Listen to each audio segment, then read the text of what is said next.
영상 시작 전 여러분들의 구독과 좋아요는 큰 힘이 됩니다. 안녕하세요. 여러분, 오늘은 한 부부의 이야기를 들려드리려고 합니다. 아마 여러분 중에서도 비슷한 경험을 하신 분들이 계실지도 모르겠어요. 서울 강북의 낡은 빌라 단지 사이로 가을 저녁이 깊어가고 있었습니다. 결혼 2년 차를 맞이한 민수와 소연의 집은 3층 끝자리에 있었죠. 좁은 방 하나와 거실이 전부인 20평 남짓한 공간이었지만 둘은 나름대로 행복하다고 믿고 있었습니다. 민수는 34살의 평범한 회사원이었어요. 중소기업에 다니며 월급으로 400만 원 정도를 받았고 매달 빌라 월세와 생활비를 내면 여유가 그리 많지 않았습니다. 하지만 성실하게 일했고 아내를 위해서라면 뭐든 할 수 있다고 생각했죠. 소연은 29살로 민수보다 5살 어렸습니다. 결혼 전부터 직장 생활을 했고 최근에는 더 큰 회사로 이직까지 성공했어요. 둘은 연애 2년을 거쳐 결혼했습니다. 특별히 화려한 결혼식은 아니었지만 가족들과 친구들이 모여 축하해줬고 민수는 그날이 인생에서 가장 행복한 날이라고 생각했죠. 신혼여행은 제주도로 3박 4일 다녀왔습니다. 둘 다 휴가를 많이 낼 수 없었거든요. 결혼 생활은 생각보다 평범했습니다. 아침이면 함께 일어나 각자 출근 준비를 하고 저녁에는 돌아가며 저녁을 차렸어요. 주말에는 가끔 영화를 보러 가거나 집에서 배달 음식을 시켜 먹으며 TV를 봤습니다. 특별할 것 없는 일상이었지만 민수는 이런 평범함이 좋았어요. 소연 역시 큰 불만 없이 생활하는 것처럼 보였습니다. 저녁이면 소파에 나란히 앉아 드라마를 보기도 했고 주말 아침에는 함께 장을 보러 가기도 했죠. 민수는 이런 소소한 행복이 평생 계속될 거라고 믿었습니다. 아이가 생기면 더 행복해질 거라는 기대도 있었어요. 하지만 결혼 1년이 지날 무렵부터 조금씩 변화가 느껴지기 시작했어요. 소연이 이직한 회사는 강남에 있는 중견기업이었는데 연봉도 전보다 많이 올랐습니다. 민수는 아내가 더 좋은 환경에서 일하게 된 것이 기뻤죠. 하지만 이직 후로 소연은 점점 바빠지기 시작했습니다. 퇴근 시간이 늦어지는 날이 많아졌어요. 예전에는 6시 반이면 집에 도착했는데 이제는 8시, 9시는 기본이었습니다. 민수가 왜 이렇게 늦냐고 물으면 소연은 회사 일이 많다고 했죠. 신입이라 적응하느라 힘들다고도 했습니다. 민수는 이해하려고 노력했어요. 새 직장에서 자리 잡는 게 쉽지 않다는 걸 알았으니까요. 저녁은 혼자 먹는 날이 많아졌고 소연이 돌아올 때까지 기다리다 잠들기 일쑤였습니다. 주말에도 피곤하다며 잠만 자거나 친구들을 만난다며 혼자 나가는 일이 잦아졌어요. 민수는 외로움을 느꼈지만 참았습니다. 대화도 점점 줄어들었습니다. 저녁을 함께 먹어도 소연은 핸드폰만 들여다봤고 민수가 말을 걸어도 대답이 짧았어요. 예전에는 회사에서 있었던 재미있는 일들을 이야기하곤 했는데 이제는 그런 이야기도 나누지 않았습니다. 민수가 오늘 회사에서 어땠냐고 물으면 그냥 그랬다는 대답뿐이었죠. 아이 이야기도 나오지 않았습니다. 결혼 전에는 둘 다 아이를 갖고 싶다고 했었는데 결혼 후에는 그 이야기가 쏙 들어갔죠. 민수가 슬쩍 꺼내면 소연은 아직은 이르다며 얼버무렸습니다. 경제적으로 여유가 생기면 그때 생각해 보자고 했어요. 민수는 뭔가 이상하다는 느낌을 받았지만 구체적으로 뭐라 말할 수 없었습니다. 싸운 것도 아니고 소연이 대놓고 불만을 표현한 것도 아니었거든요. 그저 조금씩 멀어지는 것 같은 느낌이었습니다. 하지만 민수는 시간이 지나면 나아질 거라고 믿었어요. 그렇게 결혼 2년 차가 되었습니다. 겉으로 보기엔 평범한 맞벌이 부부였지만 민수의 마음 한구석에는 불안이 자리 잡기 시작했습니다. 아내가 점점 멀어지는 것 같았거든요. 하지만 민수는 그저 아직은 사랑하고 있다고 스스로를 다독였죠. 민수가 가장 먼저 이상함을 느낀 건 소연의 결혼 반지였습니다. 어느 날 저녁 퇴근한 소연의 손을 보니 결혼 반지가 빠져 있었어요. 민수는 조심스럽게 물었죠. 왜 반지를 안 끼고 다니냐고요. 소연은 별일 아니라는 듯이 대답했습니다. 회사에서 결혼한 여자면 불이익이 있대요. 민수는 고개를 갸우뚱했습니다. 요즘 세상에 그런 회사가 있나 싶었거든요. 하지만 소연은 진지한 표정으로 설명했어요. 승진이나 중요한 프로젝트에서 기혼 여성은 배제되는 분위기라고 했습니다. 아이 낳으면 일을 못할 거라고 생각한대요. 민수는 그럴 수도 있겠다 싶어서 더 이상 묻지 않았습니다. 하지만 이상한 일은 계속됐습니다. 소연은 집에 돌아오면 결혼 반지를 서랍 깊숙이 넣어뒀어요. 주말에 외출할 때도 반지를 끼지 않았습니다. 민수가 주말에는 껴도 되지 않냐고 하자 소연은 익숙하지 않아서 불편하다고 했죠. 민수는 서운했지만 참았습니다. 소연의 SNS도 변했습니다. 예전에는 민수와 함께 찍은 사진들을 올리곤 했는데 어느 순간부터 그런 사진들이 모두 사라졌어요. 민수가 우연히 소연의 인스타그램을 봤을 때였습니다. 결혼식 사진도 없고 신혼여행 사진도 없었습니다. 대신 회사 동료들과 찍은 사진이나 카페 음식 사진만 가득했죠. 민수는 언제 사진을 지웠냐고 물었습니다. 소연은 그냥 정리한 거라고 했어요. 너무 사적인 사진은 올리고 싶지 않대요. 민수는 이해가 안 됐지만 소연을 다그치고 싶지 않았습니다. SNS는 개인의 자유니까요 하지만 마음 한구석이 불편했습니다. 어느 날 민수는 소연의 회사 동료를 우연히 만났습니다. 소연과 같은 팀에서 일하는 후배 직원이었는데 민수를 보더니 어리둥절한 표정을 지었어요. 소연 선배가 결혼하신 줄 몰랐다고 했습니다. 민수는 깜짝 놀랐죠. 소연이 회사에서 결혼 사실을 아예 숨기고 있었던 겁니다. 집에 돌아와 민수는 소연에게 물었습니다. 회사 사람들이 우리 결혼한 거 모르더라고요. 소연은 당황하는 기색도 없이 대답했습니다. 그냥 말 안 한 것뿐이래요. 굳이 사생활을 공개할 필요가 없다고 했습니다. 민수는 할 말을 잃었습니다. 회사에서 점심을 먹을 때도 소연은 싱글인 척했습니다. 동료들이 주말에 뭐 했냐고 물으면 집에서 쉬었다거나 친구를 만났다고만 했어요. 남편 이야기는 한 번도 꺼내지 않았습니다. 회식 자리에서 누가 남자친구 있냐고 물으면 애매하게 웃으며 넘어갔죠. 민수는 점점 혼란스러워졌습니다. 왜 아내가 결혼 사실을 숨기는지 이해할 수 없었어요. 회사 분위기 때문이라고 하지만 뭔가 석연치 않았습니다. 결혼은 숨길 일이 아니잖아요. 하지만 소연에게 따지면 싸움이 날 것 같아서 참았습니다. 소연의 옷차림도 달라졌습니다. 예전에는 수수한 옷을 입었는데 이제는 화사하고 젊어 보이는 옷을 입었어요. 화장도 진해졌고 향수도 뿌리고 다녔습니다. 민수가 오늘 예쁘네 하고 말하면 소연은 회사에서 이미지 관리가 중요하대요. 민수는 그러려니 했습니다. 하지만 민수의 불안은 커져만 갔습니다. 아내가 자신을 숨기고 있다는 느낌이 들었거든요. 결혼 반지도 빼고 SNS에서 흔적도 지우고 회사 사람들에게도 말을 안 하고요. 마치 민수라는 존재가 소연의 삶에서 지워지는 것 같았습니다. 민수는 혼자 생각에 잠겼습니다. 불안한 마음으로 몇 주를 보낸 어느 날 저녁이었습니다. 민수가 퇴근해서 집에 들어서니 소연이 식탁에 앉아 있었어요. 평소보다 일찍 온 것 같았습니다. 민수는 반가운 마음에 인사를 건넸죠. 소연은 무표정한 얼굴로 민수를 바라봤습니다. 앉으라고 했어요. 민수는 뭔가 심상치 않다는 걸 느꼈습니다. 소연의 표정이 너무 차가웠거든요.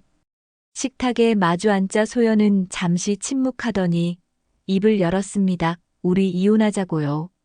민수는 귀를 의심했습니다. 뭐라고 다시 한번 물었죠. 소연은 담담하게 반복했습니다.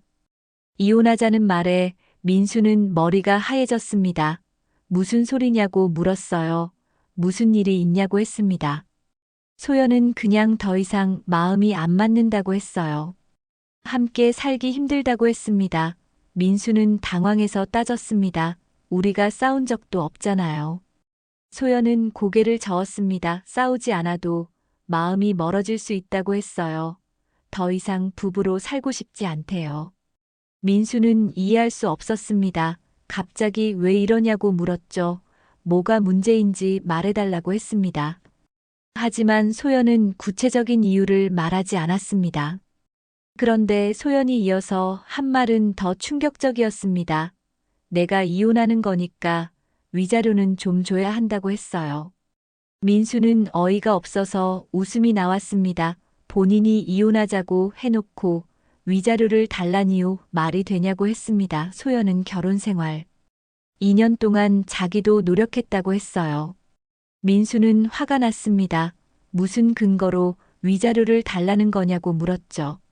소연은 그냥 당연한 거 아니냐고 했습니다. 이혼하면 위자료 주는 게 맞지 않냐고요.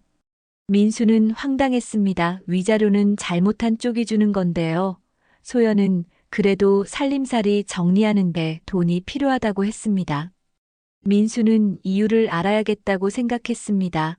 도대체 왜 이혼하고 싶은 거냐고 다그쳤어요. 내가 뭘 잘못했는지 말해달라고 했습니다. 소연은 잘못한 건 없다고 했어요. 그냥 맞지 않는 것뿐이래요.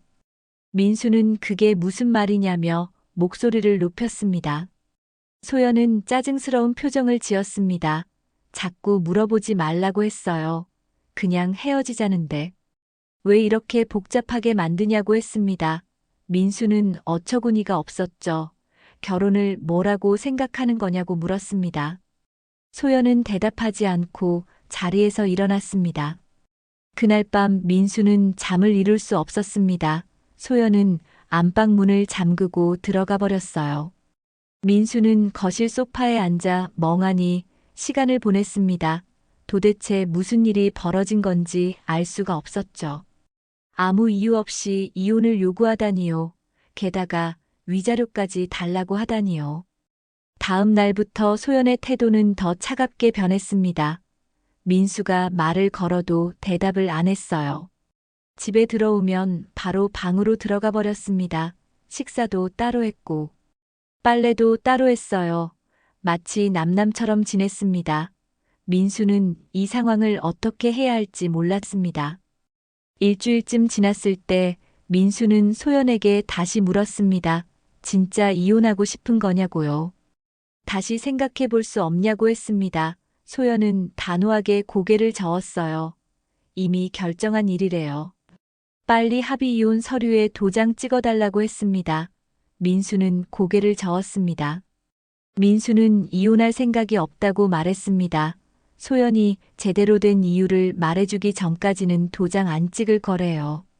소연은 화를 냈어요. 왜 이렇게 고집을 부리냐고 했습니다. 그냥 좋게 헤어지면 안 되냐고요. 민수는 좋게 헤어질 수 없다고 했습니다. 그 이후로 소연은 집에 들어오는 시간이 더 늦어졌습니다. 예전에는 8시나 9시에 들어왔는데 이제는 11시, 12시를 넘기기 일쑤였어요. 민수가 왜 이렇게 늦냐고 물으면 소연은 회사 동료들과 회식이 있었다고 했습니다.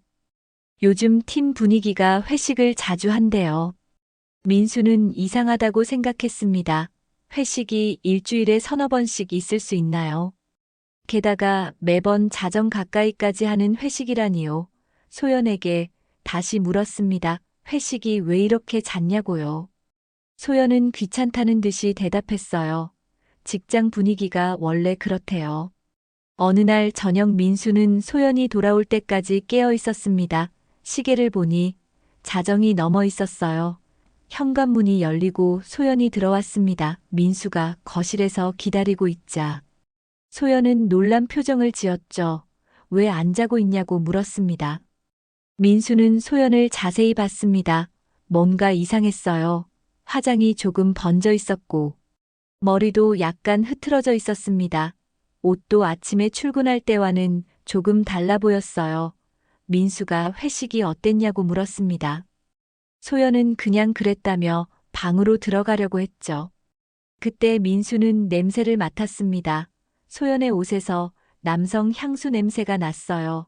술 냄새에 섞여 있었지만 분명했습니다. 민수는 가슴이 철렁 내려앉았죠. 소연에게 물었습니다. 무슨 냄새가 나는데요? 소연은 당황하는 기색 없이 대답했어요. 회식 자리에 남자 선배들이 많았대요. 좁은 공간에서 술 마시다 보니 냄새가 밴 것 같다고 했습니다. 민수는 그렇구나 하고 말았지만 찝찝한 기분이 들었어요. 뭔가 석연치 않았거든요. 하지만 확실한 증거도 없이 의심할 수는 없었습니다. 다음 날 민수는 소연의 행동을 더 유심히 관찰했습니다. 아침에 출근 준비를 하는 소연을 보니 평소보다 화장을 진하게 하고 있었어요. 향수도 뿌렸습니다. 민수가 오늘 중요한 회의라도 있냐고 물었죠. 소연은 그냥 몸단장하는 거라고 했습니다. 저녁이 되자 소연에게서 문자가 왔습니다. 오늘도 회식이 있어서 늦는데요. 민수는 또냐고 물었습니다. 소연은 어쩔 수 없다고 했어요. 팀장님이 가자고 하면 안 갈 수가 없대요. 민수는 알겠다고 답장했지만 의심이 커졌습니다.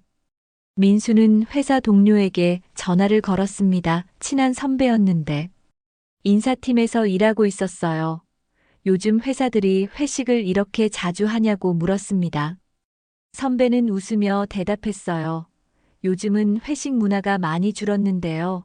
일주일에 한 번도 많은 편이래요. 민수는 확신이 섰습니다. 소연이 거짓말을 하고 있다는 걸요. 회식이 아니라 다른 일을 하고 있는 게 분명했어요. 하지만 뭘 하는지는 알 수 없었습니다. 민수는 직접 확인해 봐야겠다고 생각했죠. 며칠 후 민수는 소연의 회사 근처까지 찾아갔습니다. 퇴근 시간에 맞춰 회사 앞에서 기다렸어요. 6시 반쯤 되자 직원들이 하나둘 나오기 시작했습니다. 민수는 멀리서 소연을 지켜봤죠. 소연이 나왔습니다. 소연은 혼자 나오지 않았습니다. 남자 한 명과 함께였어요. 30 초반으로 보이는 키 큰 남자였습니다. 정장을 입고 있었고 꽤 잘생긴 편이었어요. 둘은 나란히 걸으며 무언가 이야기를 나누고 있었습니다. 민수는 숨을 죽이고 지켜봤습니다. 소연과 그 남자는 지하철역으로 향했습니다. 민수는 뒤를 밟았어요. 둘은 전철을 타고 강남 쪽으로 갔습니다. 민수도 같은 칸에 탔지만 멀리 떨어진 자리에 섰죠. 소연은 민수를 전혀 눈치채지 못했습니다. 그 남자와 이야기하느라 정신이 없었거든요. 강남역에서 둘은 내렸습니다. 민수도 따라 내렸어요. 소연과 그 남자는 역 근처 식당으로 들어갔습니다. 민수는 식당 밖에서 지켜봤죠. 유리창 너머로 둘이 마주 앉아 식사하는 모습이 보였습니다. 회식이 아니었어요. 둘만의 저녁이었습니다. 민수는 가슴이 무너지는 것 같았습니다. 아내가 다른 남자와 저녁을 먹고 있었어요. 거짓말까지 하면서요. 민수는 더 이상 보고 싶지 않았습니다. 발걸음을 돌려 집으로 돌아왔죠. 그날 밤 민수는 결심했습니다.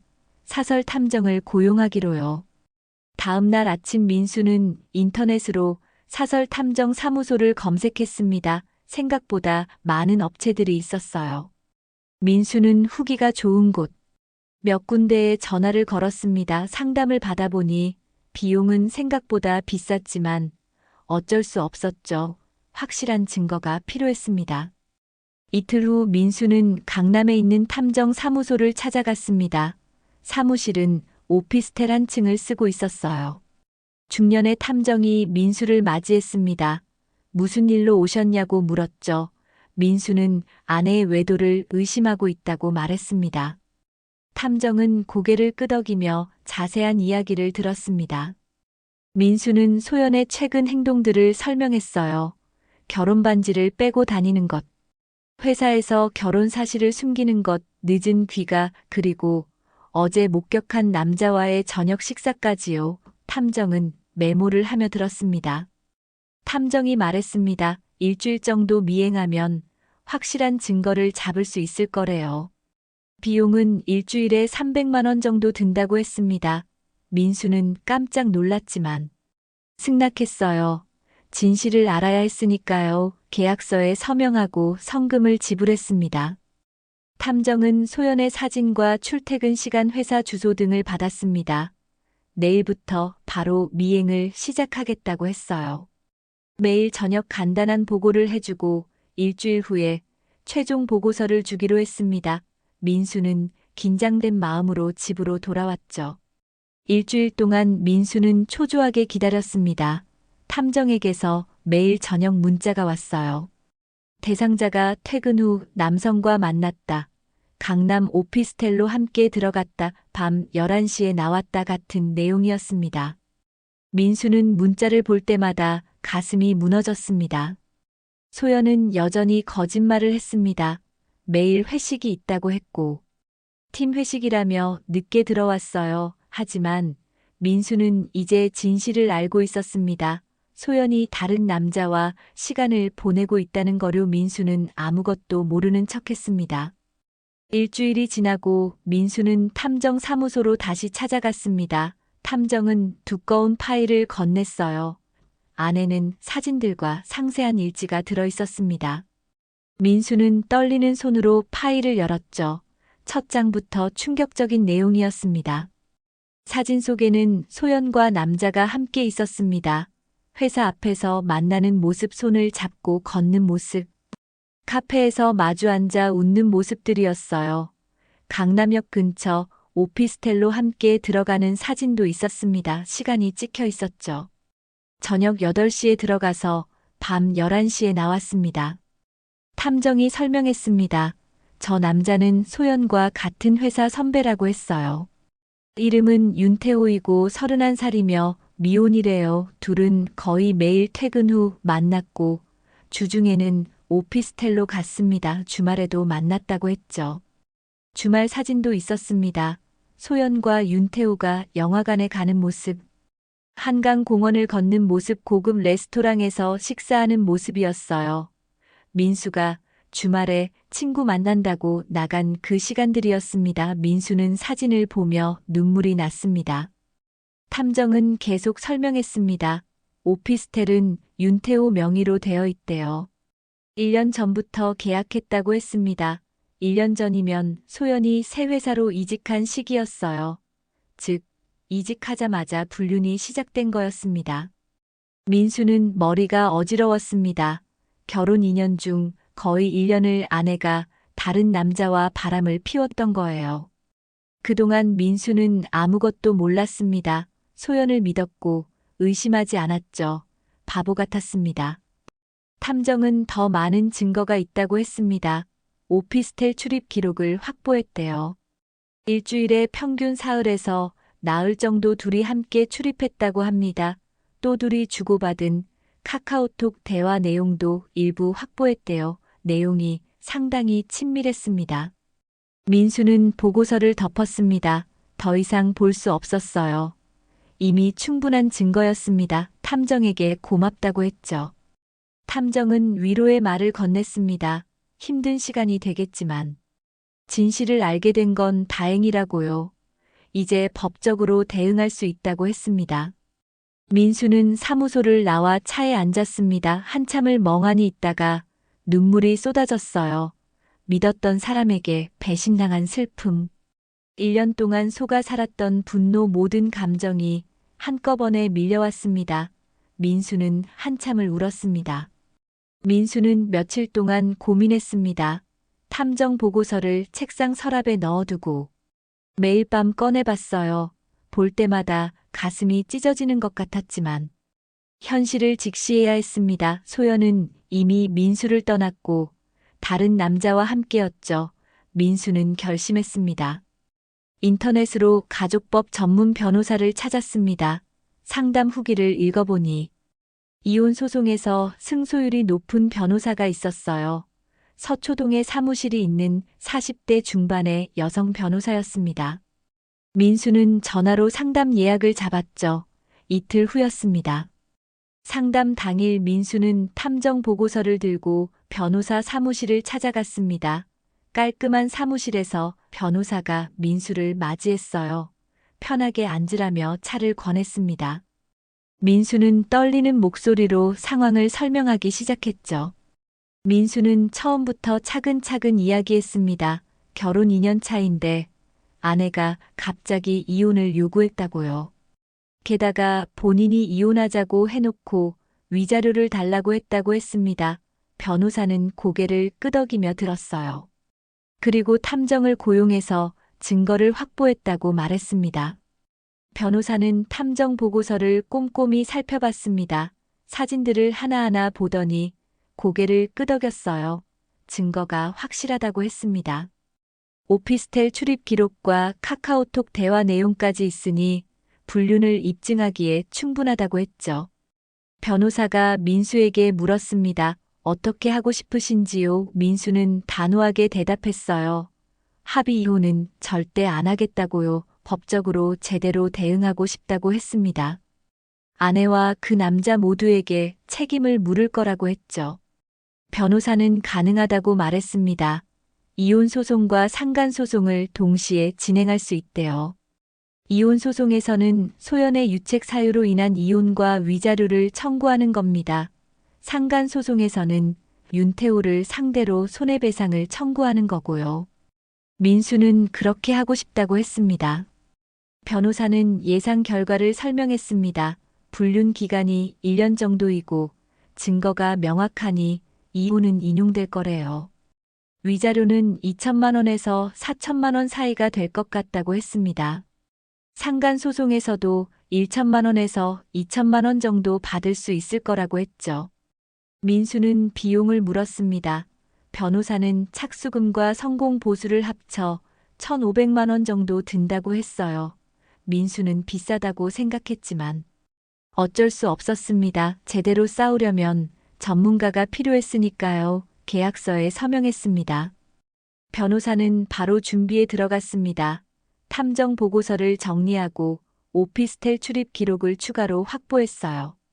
카카오톡 대화 내용도 법적으로 유효한 증거로 만들기 위해 공증을 받았습니다. 일주일 만에 소장이 완성되었죠. 소장에는 소연의 불륜 사실이 상세히 기록되어 있었습니다. 결혼 사실을 숨기고 회사 선배와 1년간 부적절한 관계를 유지했다고요. 주중에는 오피스텔에서 만났고 주말에도 데이트를 했다고 적혀 있었습니다.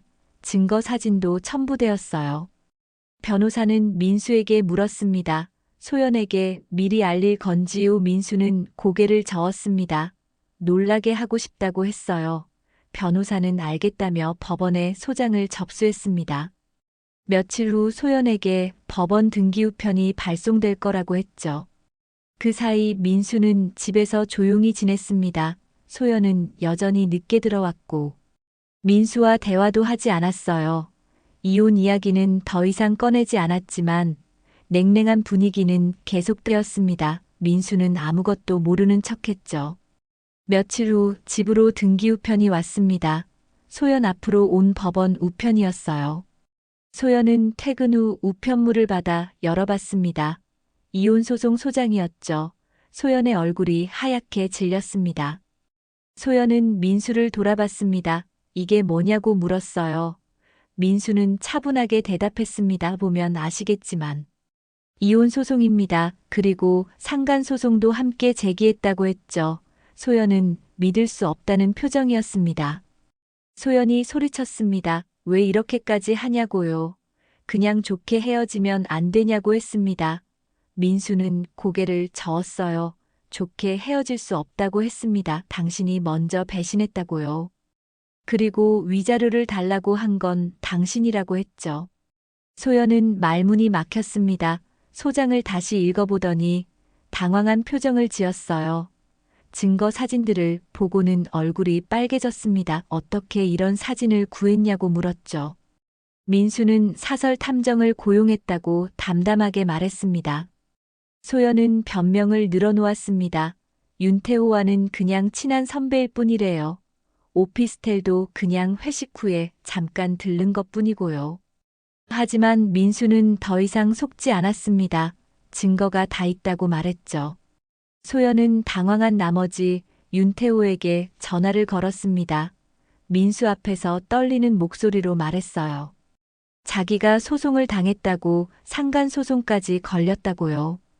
윤태호의 목소리가 스피커폰으로 새어나왔습니다. 뭐라고요? 윤태호도 놀란 것 같았습니다. 소연은 윤태호에게 어떻게 하면 좋겠냐고 물었습니다. 둘이 합의를 하면 안 되냐고, 조용히 넘어갈 방법이 없냐고요. 하지만 윤태호의 대답은 차갑고 냉정했습니다. 나는 내가 결혼한 줄 몰랐다고 했어요. 회사에서도 싱글이라고 했잖냐고요. 소연은 황급히 변명했습니다. 그래도 우리 사이를 알고 있었잖냐고요. 윤태호는 잠시 침묵하더니 말했습니다. 나는 내가 이혼 준비 중이라고 들었어. 이미 남편이랑 끝난 사이인 줄 알았다고요. 소연은 그게 아니라고 했지만 윤태호는 전화를 끊어버렸습니다. 다음 날부터 윤태호는 소연의 전화를 받지 않았습니다. 문자도 답장이 없었어요. 회사에서 마주쳐도 모른 척했습니다. 소연은 절망했죠. 자기를 지켜줄 거라고 믿었던 남자가 순식간에 등을 돌렸으니까요. 혼자 모든 걸 감당해야 했습니다. 소연도 급하게 변호사를 선임했습니다. 하지만 변호사는 상황이 좋지 않다고 했어요. 증거가 너무 명확하다고 했습니다. 오피스텔 출입 기록, 사진, 카카오톡 대화 내용까지 다 있으니 변론의 여지가 적다고 했죠. 최선을 다해보겠지만 기대하지 말라고 했습니다. 한 달 후 첫 재판 기일이 잡혔습니다. 서초동 가정법원에서 열렸어요. 민수는 변호사와 함께 법정에 들어섰습니다. 소연도 변호사와 함께 반대편에 앉아 있었죠. 윤태호도 상간소송 피고로 출석했습니다. 셋은 서로 눈을 마주치지 않았습니다. 재판장이 입장하고 재판이 시작되었습니다. 민수 측 변호사가 먼저 주장을 펼쳤어요. 피고 소연이 결혼 사실을 숨기고 회사 동료 윤태호와 1년간 부적절한 관계를 유지했다고 했습니다. 이는 명백한 부정행위이며 혼인을 파탄에 이르게 한 유책 배우자라고 주장했죠. 증거 서류가 제출되었습니다. 탐정 보고서, 사진들, 오피스텔 출입 기록, 카카오톡 대화 캡처 화면이었어요. 재판장은 증거들을 꼼꼼히 살펴봤습니다. 소연의 얼굴은 점점 창백해졌죠.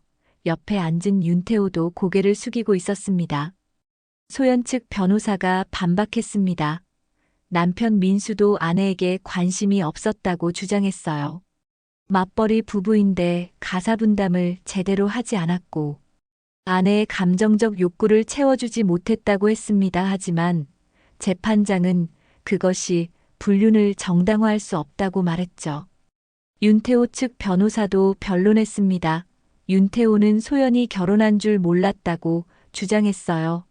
회사에서 소연이 싱글이라고 했고 이혼 준비 중이라고 들었다고 했습니다. 하지만 민수 측 변호사는 반박했죠. 1년 동안 관계를 유지하면서 진짜 결혼 여부를 확인하지 않았다는 게 말이 되냐고요. 재판장이 윤태호에게 물었습니다. 정말 소연이 기혼자인 줄 몰랐냐고요. 윤태호는 머뭇거리다 대답했습니다. 처음에는 몰랐지만 나중에 알게 되었다고요. 하지만 그때는 이미 감정이 깊어진 상태였다고 했습니다. 재판장은 고개를 끄덕였습니다. 두 번째 재판에서는 민수가 직접 증인으로 나섰습니다. 재판장 앞에서 민수는 담담하게 말했어요. 저는 아내를 믿었습니다. 결혼 반지를 안 낀다고 해도 이해하려 했고, 늦게 온다고 해도 참았습니다. 하지만 그 믿음을 이용당했네요. 민수는 계속 말했습니다. 아내는 1년 동안 저를 속였어요. 회식이라며 거짓말하고 다른 남자와 시간을 보냈습니다. 심지어 이혼을 요구하면서 위자료를 달라고까지 했죠. 이게 배우자가 할 행동입니까? 재판장은 소연에게 물었습니다. 남편의 주장이 사실이냐고요. 소연은 고개를 숙인 채 작은 목소리로 대답했습니다. 사실이라고요. 변명의 여지가 없었습니다. 증거가 너무 명확했으니까요. 재판장은 심각한 표정으로 고개를 끄덕였습니다. 마지막 재판에서 재판부는 판결을 내렸습니다. 혼인 관계는 파탄에 이르렀으며 그 책임은 전적으로 피고 소연에게 있다고 했어요. 따라서 원고 민수의 이혼 청구를 인용한다고 선고했습니다. 법정에 긴장감이 흘렀죠. 재판장이 위자료에 대해 말했습니다. 피고 소연은 원고에게 위자료 3천만 원을 지급하라고 했어요. 그리고 공동 피고 윤태호는 원고에게 2천만 원을 지급하라고 판결했습니다. 소연과 윤태호의 얼굴이 하얗게 질렸습니다. 판결문에는 이렇게 적혀 있었습니다. 피고는 결혼 사실을 고의로 숨기고 제3자와 장기간 부적절한 관계를 유지함으로써 혼인의 본질을 훼손했다. 이는 명백한 불법 행위이며 원고에게 심각한 정신적 고통을 가했다. 따라서 상당한 위자료 지급이 필요하다. 소연이 원했던 위자료를 받는 이유는 정반대로 돌아갔습니다. 오히려 소연이 거액의 위자료를 물게 되었죠. 법정을 나서는 소연의 뒷모습은 초라했습니다. 윤태호는 소연을 보지도 않고 황급히 법원을 빠져나갔어요. 판결이 확정된 후 일주일이 지났습니다. 소연은 강남역 근처 카페에 혼자 앉아 있었어요. 창밖으로 사람들이 바쁘게 오가는 모습이 보였습니다. 예전에는 윤태호와 함께 이 카페에 자주 왔었죠. 하지만 이제 윤태호는 소연의 전화를 완전히 차단했습니다. 소연은 핸드폰을 꺼내 윤태호에게 마지막으로 문자를 보냈습니다. 한 번만 만나서 이야기하자고요. 하지만 문자는 읽지도 않았습니다. 카카오톡도 차단되어 있었어요. 소연이 그토록 믿었던 남자는 흔적도 없이 사라져버렸습니다. 그가 약속했던 좋은 미래도 함께요. 회사 상황은 더 심각했습니다. 재판 과정에서 불륜 사실이 회사 내부로 퍼졌거든요. 처음에는 소문으로 돌다가 나중에는 모두가 아는 사실이 되었습니다. 동료들은 소연을 보며 수군거렸어요. 복도에서 마주치면 고개를 돌렸습니다. 인사팀에서 소연을 호출했습니다. 인사팀장은 심각한 표정으로 말했어요. 회사 내 직원 간 부적절한 관계는 취업규칙 위반이라고 했습니다. 더군다나 기혼자가 결혼 사실을 숨기고 불륜을 저지른 것은 중대한 비위 행위래요. 인사위원회에 회부하겠다고 통보했습니다. 2주일 후 인사위원회가 열렸습니다. 소연은 위원들 앞에서 고개를 숙이고 있어야 했어요. 질책이 쏟아졌습니다. 회사 이미지를 실추시켰다는 말, 동료들에게 나쁜 영향을 끼쳤다는 말들이었죠. 결국 정직 3개월 처분이 내려졌습니다. 윤태호도 같은 처분을 받았습니다. 하지만 윤태호는 정직 기간이 끝나기 전에 사표를 냈어요. 다른 회사로 이직한다는 소문이 돌았습니다. 소연만 남겨진 채로요. 정직이 끝나고 복직한 소연을 보는 시선은 차갑기만 했습니다. 소연은 위자료 3천만 원을 마련해야 했습니다. 저축한 돈이 1천만 원 정도 있었지만 부족했어요.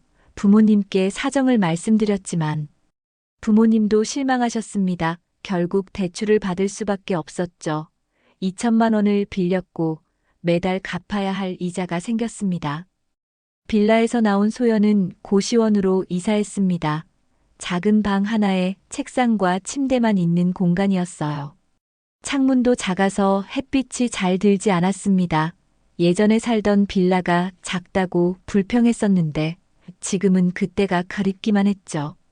혼자 있는 시간이 많아지자 후회가 밀려왔습니다.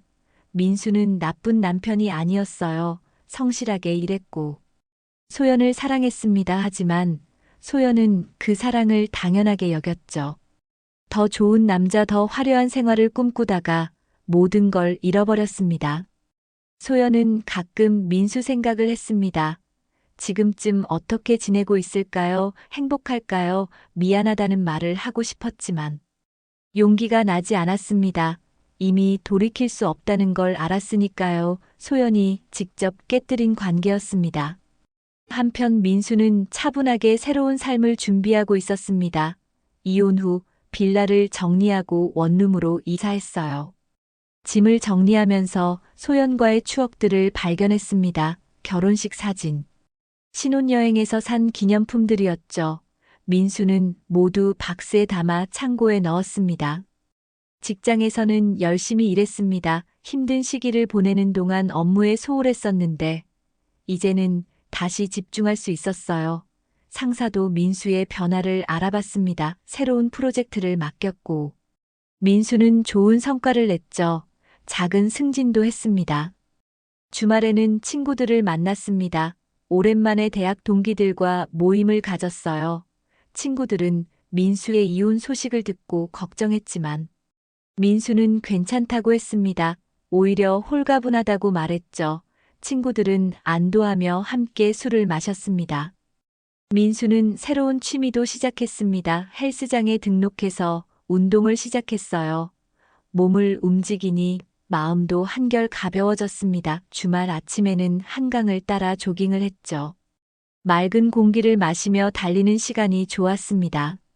어느 날 저녁 민수는 혼자 집에 앉아 생각했습니다. 지난 일들이 주마등처럼 스쳐 지나갔어요.